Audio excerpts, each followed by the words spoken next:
guy here, and sometimes I fail to grasp Hollywood's limits.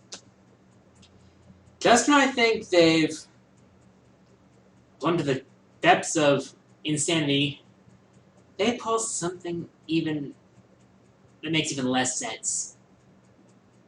I found out a few days ago that that Hollywood will be making a Tetris movie. That's right, a Tetris movie.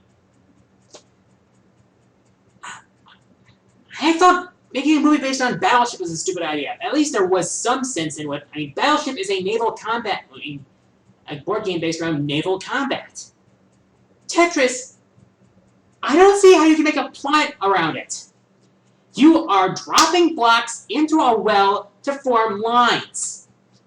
I don't see how a movie can possibly be made out of that. It just boggles my mind.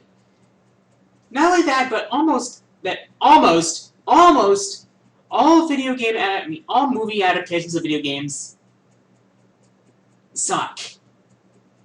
There's no other way for me to put it. It's like almost every movie adaptation of a video game has been critically panned. Let's see. Super Mario Brothers, Double Dragon, Final Fantasy: The Spirits Within. Need I list them all? And worse, it's being done by the studio responsible for the Mortal Kombat movies, and more egregiously, for the animated abomination that is Food Fight. I haven't seen the movie, but I've seen John Tron from the Nostalgia Critics review of Food Fight, and I know enough to know that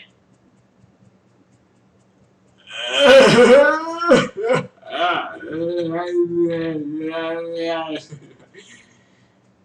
thing is an insult.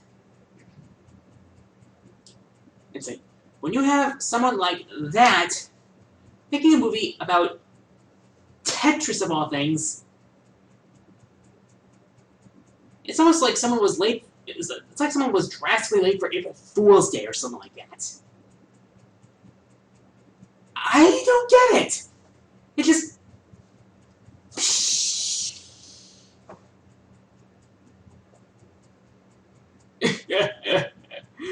I need some music questions to just get my mind off of this.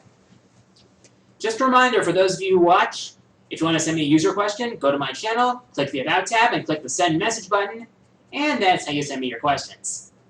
First question comes from Nintega, who asks, Most Wanted Video Game? Blank question. Now, if you've seen quite a few of my videos, you might know one of my Berserk buttons. One of the things I was most looking forward to when I bought my 3DS was the promise of Mega Man Legends 3.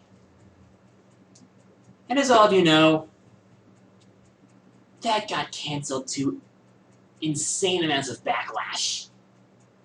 And then someone from Capcom of Europe said the fans were not involved enough. What do you mean? But in spite of that, I would rather have Mega Man X9. I mean, there was plans to make a Mega Man X9 originally at Capcom, but thanks to the low sales of both X8 and Command Mission, the project was scrapped in favor of Maverick Hunter X.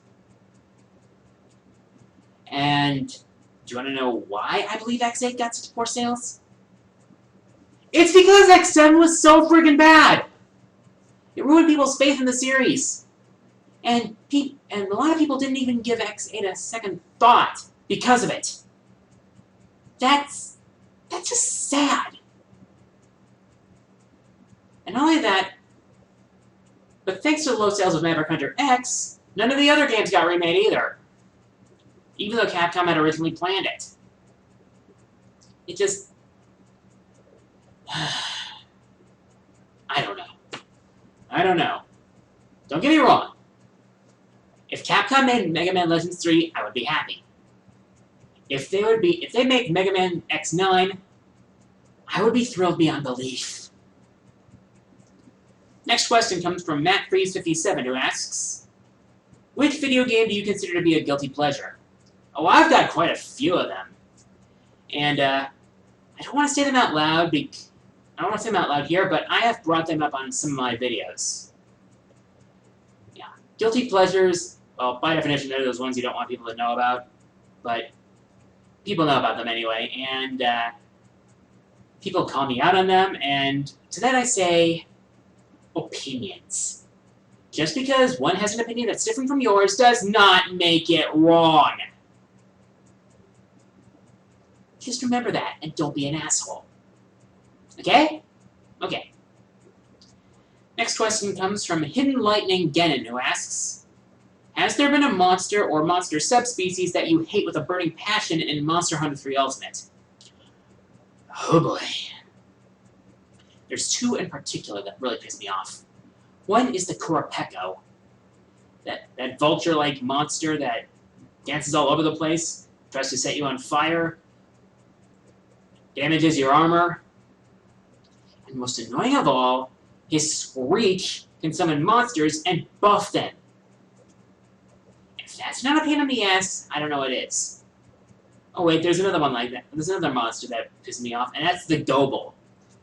Aside from the fact that you have to fight it in the flooded forest, which is my least favorite environment to hunt in, it's got that lantern that can blind you if you don't have the right timing.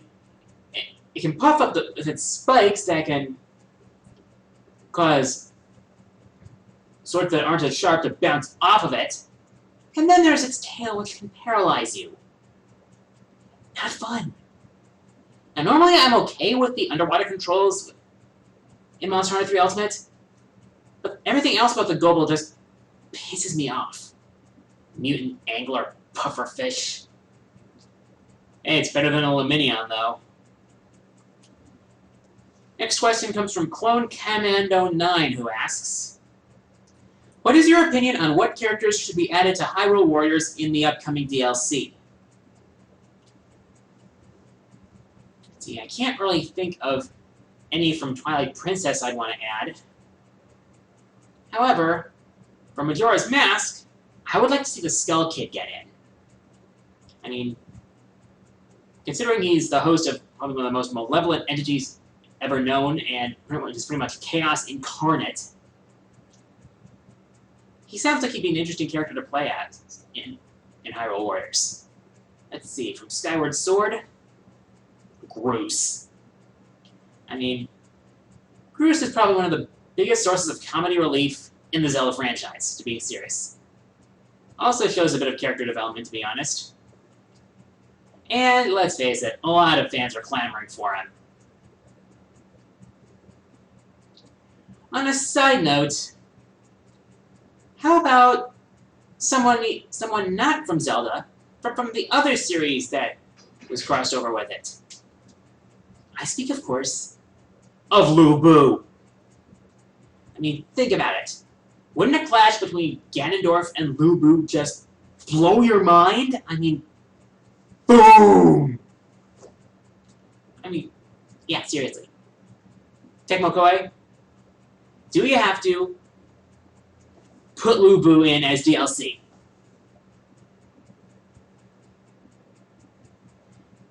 Final question comes from Legend Soma, who asks, speaking of Dynasty Warriors, am I the only one who can see a Kingdom Hearts crossover with Dynasty Warriors?